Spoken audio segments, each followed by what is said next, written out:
신앙생활을 한다는 것은 여러 가지 의미가 있습니다. 근데 많은 사람들이 신앙생활을 하는 이유를 물으면 마음이 편하기 위해서 신앙생활을 한다 라고 이야기하는 사람도 있고, 또 어떤 사람은 복 받기 위해서 신앙생활을 한다 라고 이야기를 하기도 합니다. 또 만나는 사람들이 많지 않은 사람은 신앙생활을 함으로 여러 사람들을 만나고 교제할 수 있어서 신앙생활을 한다 라고 이야기를 하고요. 또 어떤 사람들은 내가 예수 믿고 천국에 가기 위해서 신앙생활을 한다 이렇게 이야기하시는 분들도 있습니다. 어떻게 생각해 보면 사람들마다 신앙생활하는 나름의 이유가 있다는 것입니다. 그런데 여러분 한번 생각해 보십시오. 우리들이 천국을 소망하고 또 천국을 꿈꾸며 신앙생활하는 게 맞지만, 우리가 천국만을 바라보고 달려가는 것이 아니라 이 땅에서 살아가는 동안 하나님께서 우리에게 주시는 신앙생활의 과제가 있다고 하면, 그것은 하나님을 좀 더 알아가고 하나님이 우리에게 원하시는 뜻을 찾아서 그 뜻을 따라 하나하나 행하면서 주님을 닮아가고 우리의 삶에 예수 그리스도의 향기가 묻어나는 이런 삶을 살아가는 것, 이것이 신앙생활하는 궁극적인 이유가 아니겠습니까? 많은 사람들이 문제 해결을 위해서 신앙생활을 시작하다 보니까 더러 문제 해결이 되지 않으면 신앙생활을 도중에 포기합니다. 제가 한 번은 선교지에 있는 교회 여러 일꾼들을 양육하면서 그분들의 고백들 가운데 우리가 열심히 가서 예수 믿으면 복 받아요 라고 이렇게 전도를 했더니 수많은 사람들이 오더라는 겁니다.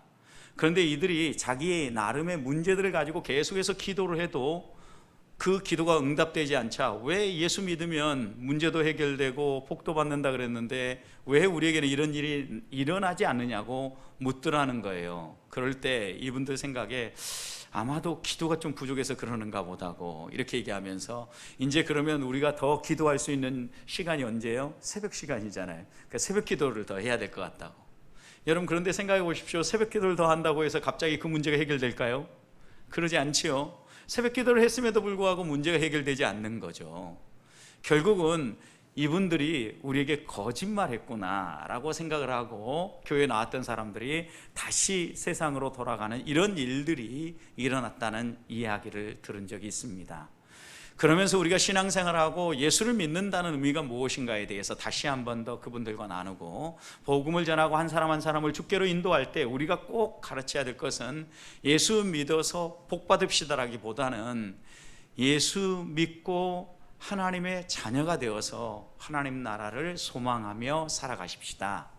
그러기 위해서 예수 그리스도를 믿는다는 의미가 무엇인가에 대해서 정확하게 전해주는 것, 이것이 전도고 이것이 복음을 나누는 일이라고 함께 나눈 적이 있습니다. 사랑하는 성도 여러분, 우리가 실제로 신앙생활하다 보면 예수를 믿음으로 말미암아 물질적인 복도 분명히 누리죠. 여러분 어때요? 예수 믿으니까 물질적인 복이 있어요, 없어요? 있어요, 실제로. 그런데 물질적인 복이 다는 아니지요. 또 물질적인 복은 없지만 언제부턴가 마음이 진짜 평안한 경우도 있지 않았습니까, 여러분? 여러 가지 어려운 일, 다급한 일들을 만나도 여유가 있잖아요. 심한 경우 무슨 일이 벌어져요? 죽는 일이 벌어지죠. 여러분, 그런데 우리는 죽음을 두려워하지 않는 사람들이잖아요. 지구상에 있는 아주 독특한 사람 가운데 한 부류라고 이야기하죠. 왜냐하면 모든 사람이 죽음의 문제에서만큼은 두려워하잖아요. 그런데 우리는 죽음까지도 뛰어넘어서 죽음 이후에는 영원한 생명이 열린다라고 이렇게 믿고 있기 때문에 어떻게 생각해요? 당당하게 이 죽음의 문제도 걸어갈 수 있는 거죠. 하나님 앞에서 우리가 죽음 때문에 두려워하지 아니하고 죽음조차도 뛰어넘을 수 있는 이런 믿음을 가지고 살아가는 사람들이기 때문에 우리가 이 세상에서 하나님을 믿는다는 의미를 더 실감나게 느끼고 경험하면서 살아가는 겁니다. 그런데 오늘 본문의 말씀을 보면요, 우리 하나님께서 하나님의 백성들을 부르시고 지금 이 신명기를 통하여서 모압 평지에서 이스라엘 백성들에게 언약을 하게 하지 않습니까?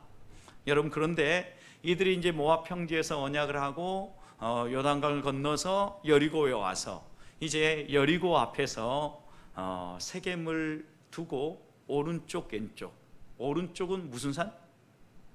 좋은 쪽, 나쁜 쪽. 좋은 쪽. 오른쪽은 항상 좋은 쪽이라니까요.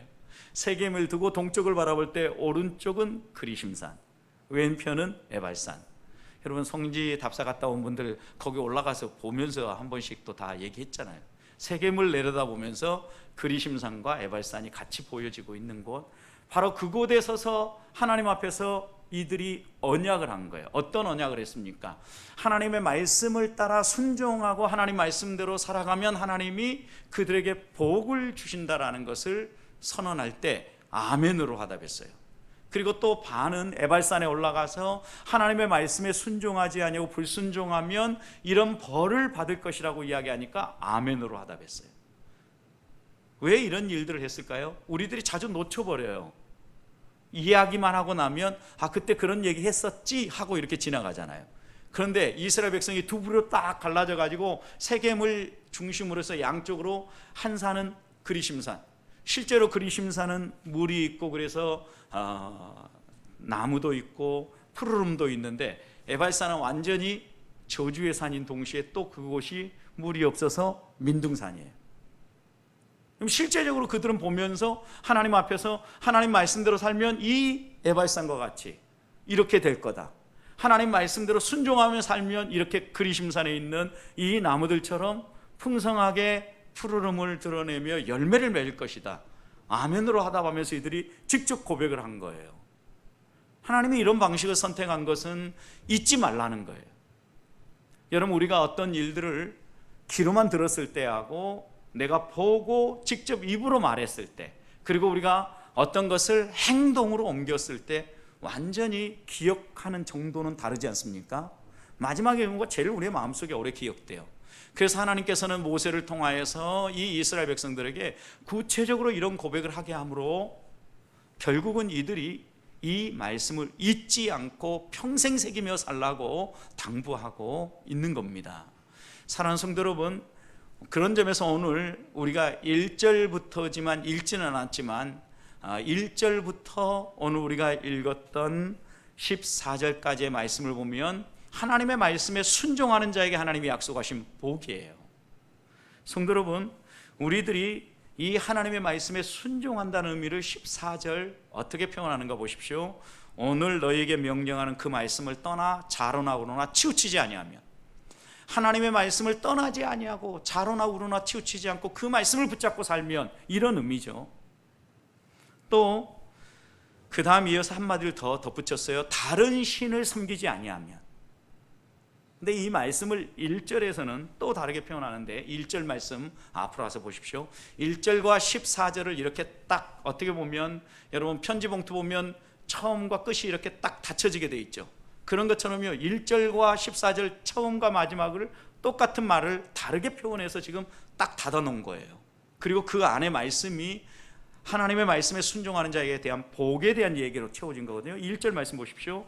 내가 내 하나님 여호와의 말씀을 삼가 듣고 내가 오늘 내게 명령하는 그의 모든 명령을 어떻게 하면? 지켜 행하면 그랬어요.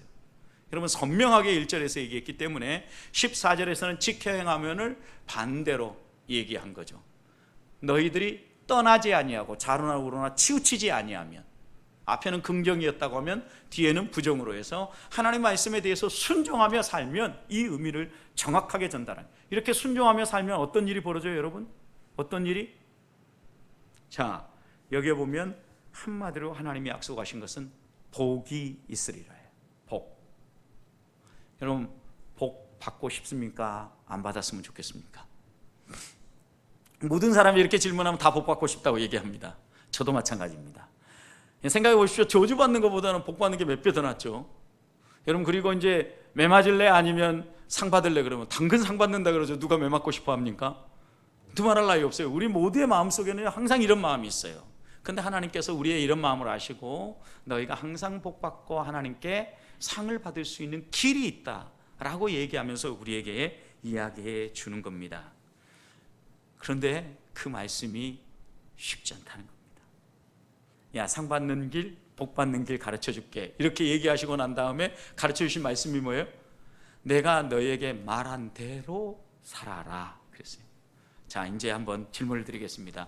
여러분, 주의 말씀 알고 그 말씀대로 살려고 하니까 사는 게 쉽습니까? 어렵습니까? 왜 어려울까요? 내 생각이 있어서 그렇습니다. 내가 생각하기에는 그렇게 살면 손해볼 것 같거든요. 그렇게 살면 바보 취급당할 것 같거든요. 그렇게 살면 사람들이 오히려 내 곁을 떠날 것 같게 느껴지거든요. 성경이 가르친 대로 하면. 그래서 많은 사람들이요, 성경의 가르침보다는 내 생각과 그 당시의 문화와 나의 판단을 따라서 움직일 때가 더 많다라는 거예요. 여러분, 근데 성경은 분명하게 이야기해요. 단호하게 얘기해요. 타협하지 않고 얘기해요. 말씀대로 순종하며 살아라. 다른 말이 없어요. 자로나 우로도 치우치지 말라고 얘기해요. 성도 여러분, 우리가 하나님의 말씀을 믿고 그 말씀에 순종하며 사는 삶이요, 실제 어려운데 아마 이러면 좀 쉬울 것 같아요. 하나님 말씀대로 순종하며 살면 삶의 변화가 일어나요, 안 일어나요? 일어나요, 안 일어나요? 일어나죠. 근데 눈에 보여, 안 보여요? 우리 일어난다고 믿는 거지 당장 눈에는 안 보여요. 예를 들어서 제가 하나님 앞에서 깨어서 새벽 기도를 작정하고 새벽 기도를 하기 시작했어요. 하나님 앞에 믿음을 가지고 이렇게 걷기를 시작했어요. 변화가 일어납니까, 안 일어납니까? 하나의 변화는 있어요. 밤잠을 설치고 잠이 줄어들었다는 변화는 하나 일어나요. 그런데 갑자기 내 삶에 무슨 변화가 일어나고 하나님이 약속하신 복이 막 눈앞에 내가 순종을 하나하나씩 하면 막 이렇게 나타나면 좋겠는데 안 일어난다는 거죠. 하나님 말씀 우리가 마음에 새겼어요. 말씀을 받았어요. 그리고 그 말씀대로 순종하며 살아가면 하나님이 약속하신 복이 있는데 이게 눈앞에 당장 나타나면은 누가 하나님 말씀대로 순종 안 하며 살겠어요? 역으로도 똑같아요. 하나님이 분명히 이제 28장 또 후반절에서 불순종하면 벌 받는다 이렇게 얘기했거든요. 여러분, 불순종할 때마다 하나님이 벌 받게 하시면 어떨 것 같아요? 그렇게 하면 당장 떨려가지고 순종하며 살죠. 왜?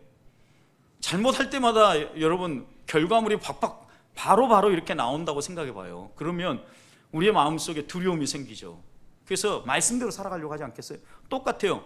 여러분, 우리가 하나님 말씀대로 순종을 할 때 바로 나타나면 우리가 훨씬 더 그 말씀에 순종하며 살 것 같은데 실제로 우리가 하나님 말씀에 순종해도 무슨 큰 변화가 안 일어난다는 거예요. 눈에 보이는 별다른 결과가 없어 보인다는 게, 여기에 우리의 신앙생활에 어려움이 있는 거예요. 자, 그러면 하나님이 왜 이런 방식으로 우리에게 신앙생활을 하게 했을까요? 여기에 대한 답이 풀리면 우리가 이 믿음의 길을 걸어가는데 여러 가지 문제들이 풀리게 돼요. 누가복음 10장에 보면요, 예수님이 마르다의 집에 방문을 합니다. 그런데 재밌는 현상이 벌어졌습니다. 두 자매가 마르다와 마리아가 예수님과 교제하고 예수님이 주시는 말씀을 듣고 행복하게 이렇게 교제를 하고 싶은데 때마침 식사 시간이었는 것 같아요. 그래서 마르다는 열심히 식사를 준비합니다. 그런데 마리아는 뭐 하고 있습니까? 누가복음 10장 39절 보면 주의 발치에 앉아서 그의 말씀을 들었어요.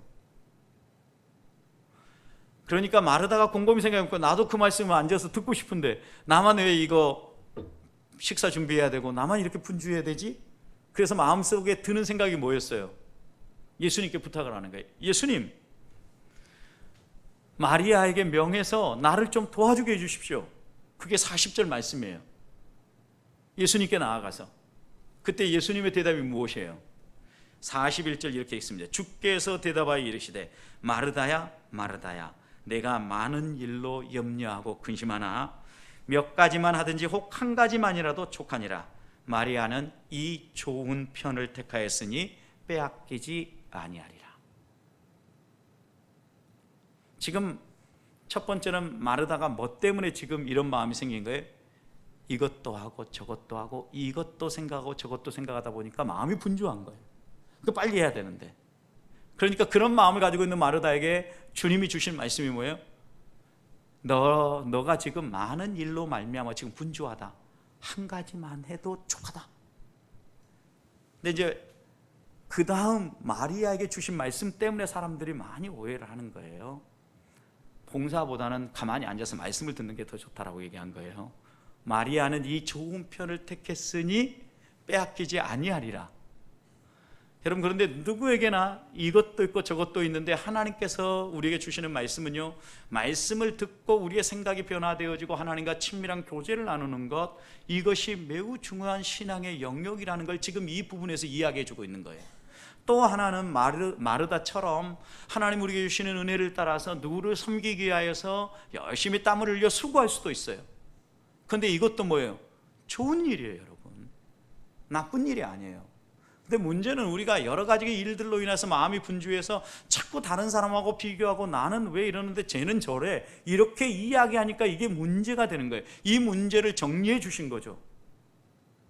많은 일로 너가 지금 분주한데 그러지 말고 몇 가지 하든지 한 가지만으로도 족하다.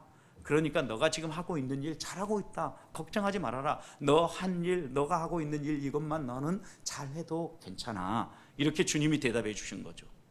그리고 마리아에 대해서는 마리아는 자기가 좋아하는 이 좋은 편을 택했으니까 그것으로도 좋다, 빼앗기지 않으리라. 성도 여러분, 그런 점에서요, 교회 안에서 말씀을 듣는 일은 좋고 봉사하는 일은 안 좋고 이게 아니라 하나님께서 우리에게 무슨 일이든 우리에게 맡겨주신 사명이 있으면 그것에 대해서 성실하게 감당하고 일하는 거, 이게 필요하단 말이에요. 자, 여기도 보십시오. 신앙생활도 똑같아요. 우리 안에 하나님께서 어떤 일들에 대한 당장의 결과가 나오게 해주시면 좋은데, 마치 마리아가 이 좋은 편을 택한 것처럼요, 하나님의 말씀을 듣고 앉아 있는데 마리아에게 무슨 변화가 있어요? 가만히 앉아서 주님 말씀 들으니까 말씀 듣는 동안은 편안하고 좋죠, 여러분. 근데 주님은 그 말씀을 듣는 것에 대해서 좋은 편이라고 표현하신 이유가 뭘까요? 우리의 신앙생활의 중심이 어디에서부터 일어나냐면, 우리의 신앙생활은 하나님의 말씀을 듣고 그 말씀을 묵상하고 되새김질하고 또 생각하면서 우리의 생각의 변화가 일어나서 행동의 변화가 일어나는 것이 신앙생활의 하나의 과정이에요. 하나님은요, 결코 인격적인 분이기 때문에 우리에게 다가오셔서 확 때려가지고 우리의 행동을 바로 바꾸시는 분이 아니에요. 강제로 우리의 행동을 바꾸시는 분이 아니라고요. 우리의 생각을 깨우쳐요.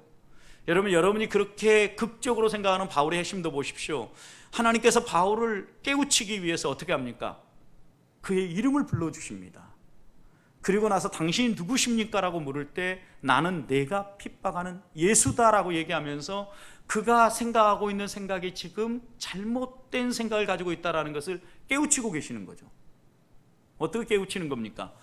너가 지금 예수를 따르는 사람들을 잡아 죽이고 있고 예수가 메시아라는 사실을 믿지 아니하는데, 내가 너에게 지금 나타나서 직접 얘기하지만 내가 이 땅의 구원자로 온 예수다라고 직접 말씀해 주신 거죠.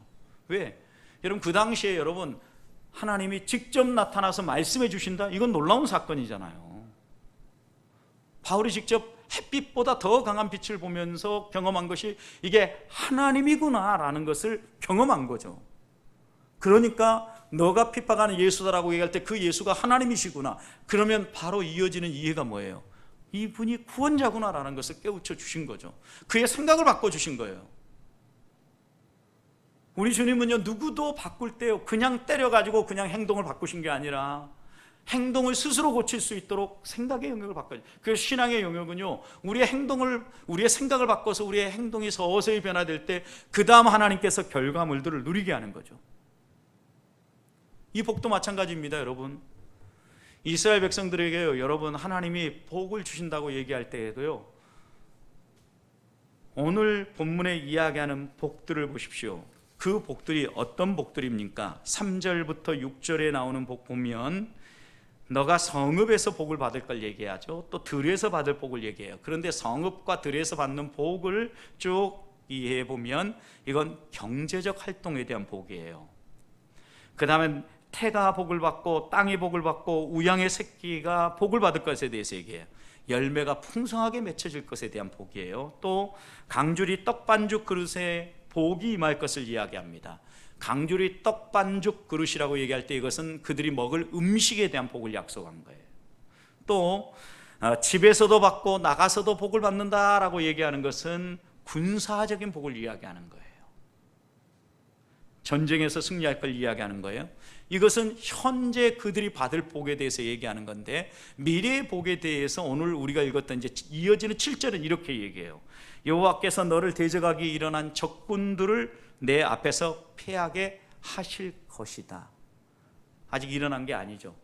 지금 적군이 지금 공격하고 있는 게 아니죠. 그런데 그 미래적으로 설령 적이 너를 공격하기 위해서 일어날지라도 내가 너를 지켜주리라.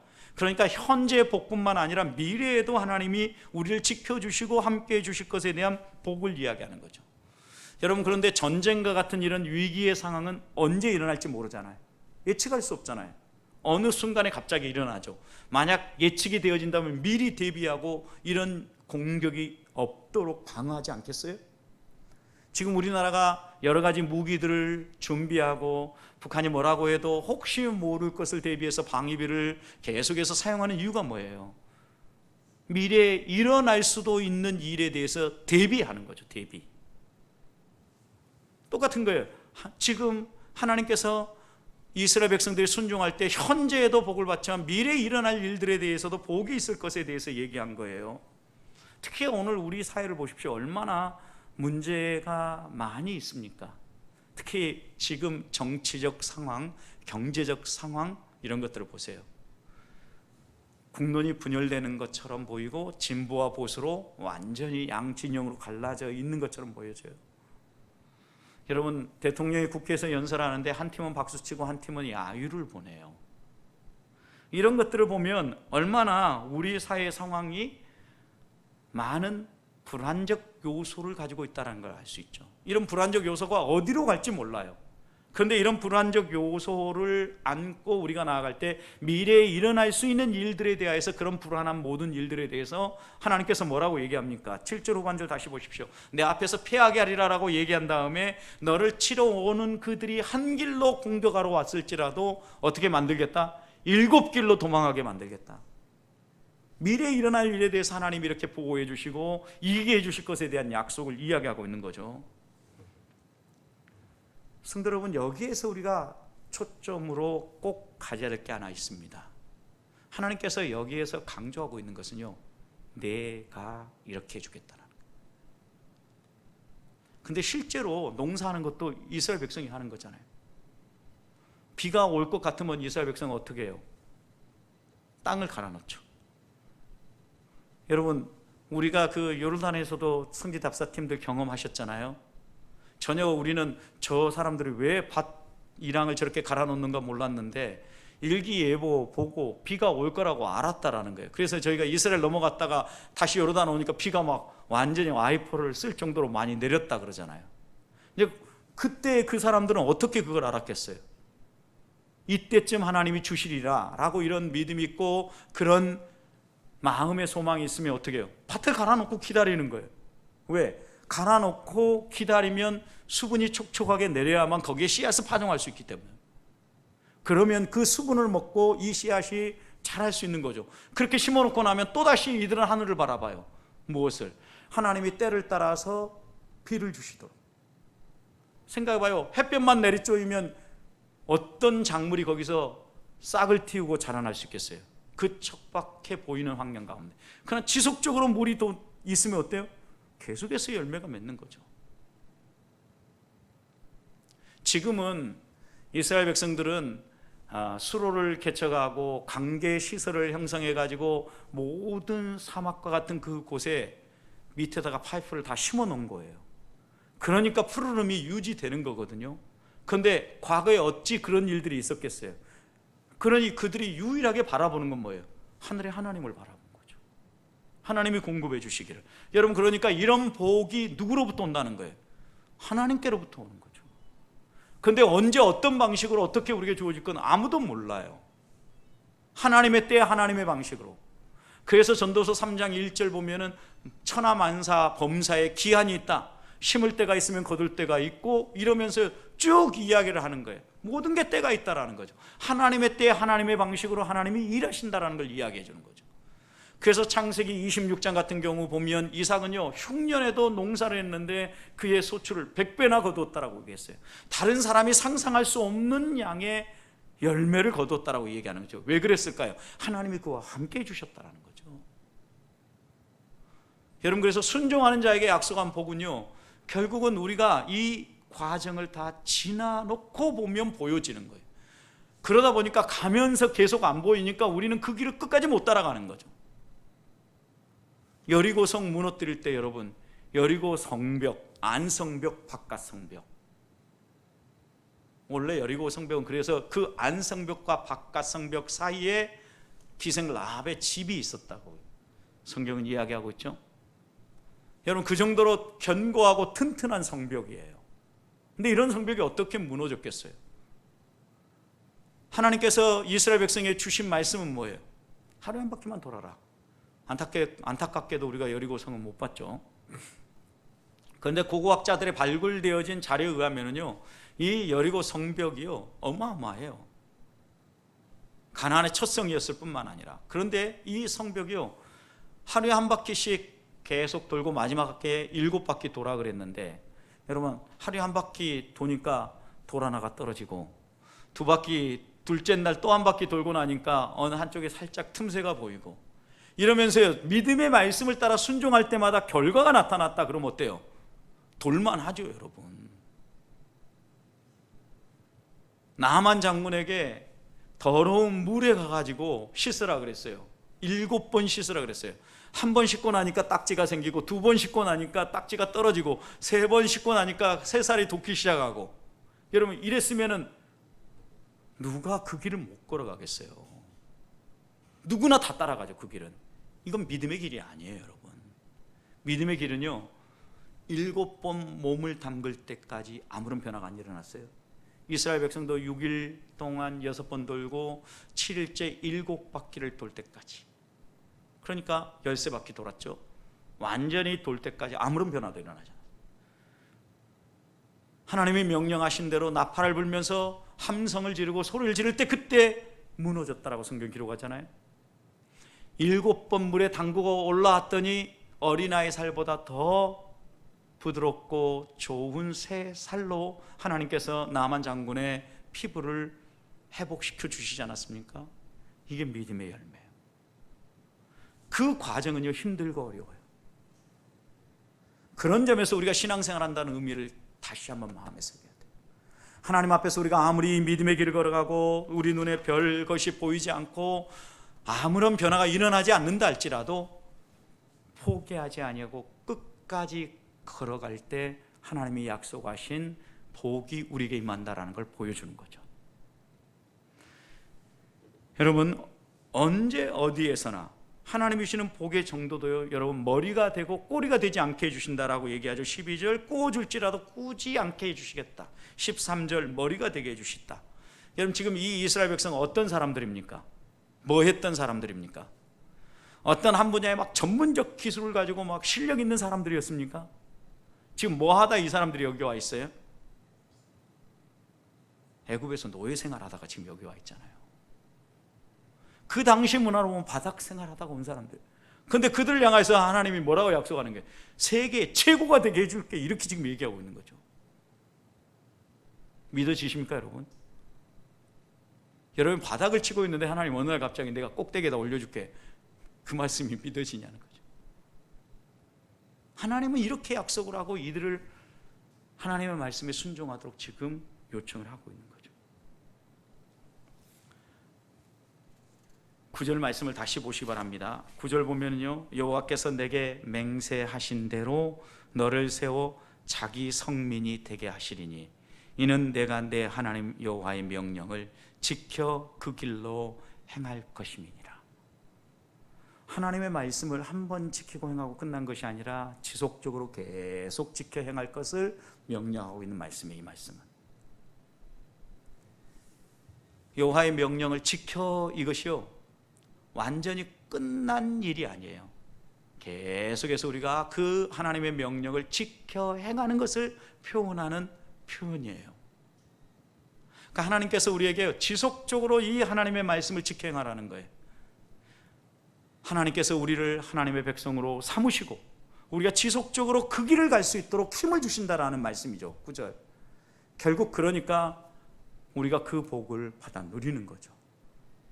성도 여러분, 하나님 우리에게 주시는 은혜를 따라서 지속적으로 우리가 그 길을 향하여서 걸어 나아가야 될 것을 분명하게 이야기하고 있는 거죠. 그렇다면 오늘 우리가 다시 한 번 더 이 말씀 앞에서 마음에 새겨봐야 됩니다. 나는 주의 말씀을 듣고 그 말씀대로 하나님이 하나님의 때에 이룰 것을 믿고 순종하고 있는가? 아니면 한 번 해보고 시도해보고 몇 번 해보다가 안 되니까 포기하는 것들은 없는가? 하나님이 우리에게 주시는 복은 언제 어디에서나 우리가 생각하지 못하고 상상할 수 없는 정도로 우리에게 채워주시는데, 현재만이 아니라 미래에 대한 약속도 담고 있는데 나는 과연 그것을 믿고 의지하면서 한 발 한 발 걸어가고 있는가? 그리고 하나님이 이 복을 주실 때 우리 눈앞에 어떤 것들을 막 이렇게 변화시켜 주기보다는 한 발 한 발 하나씩 풀어주시는 거죠. 여러분, 들어가도 복을 받고 나가도 복을 받는다. 여러분, 이 복이 갑자기 내가 집에서 나오니까 복이 임하고 또 들어가니까 복이 임하는데 그게 도대체 무슨 복이에요? 우리는 이렇게 이제 복을 받는다고 생각하니까 집에서 나가도 복을 받고 들어와도 복을 받고 이렇게 생각한단 말이에요. 근데 이 말씀의 표현 속에는요, 이 표현의 중심적인 이해는요, 전쟁의 상황이에요. 안에서도 밖에서도. 그래서 하나님께서 지켜주시고 그들을 보호해 주실 것에 대한 약속의 말씀이거든요. 근데 들어가도 복을 받고 나가도 복을 받는다 그러니까 우리는 집 안에서도 복을 받고 나가서 일해도 내가 모든 일들이 잘 되는 거야, 뭐 그렇게 해석해도 큰 무리는 없어 보이는 말씀이기도 해요. 그러나 여러분 생각해 보십시오. 하나님 우리에게 주시는 이 놀라운 은혜와 복은 만약 그렇게 이야기하고 나면 철저하게 이 세상의 복으로밖에 안 보이는 거죠. 근데 하나님의 복은요, 우리가 하나님의 말씀을 직행할 때 우리의 생각부터 바꾸어서 우리의 생각이 변화됨으로 우리의 행동도 바뀌고, 행동이 바뀌면서 하나님을 바라보게 되고, 또 하나님이 우리에게 다가오셔서 그 변화된 삶을 살아가는 우리들과 함께 하심으로 좋은 열매들, 그것이 경제적인 복도 있고 군사적인 복도 있고 사회적인 복도 있고 현재의 복도 있고 미래의 복도 있고 다양한 복들을 우리가 누리며 살아갈 수 있도록 우리의 인생 전반을 하나님이 책임져 주시고 돌보아 주시겠다는 약속이에요. 오늘을 살아가는 내 인생 전반, 어느 한 부분만이 아니에요. 모든 영역, 언제 어디에서나 하나님이 함께 하심으로 주시는 복 받아 누리며 하나님을 기쁘시게 하는 우리 성도들이 되시기를 주님의 이름으로 축원드립니다.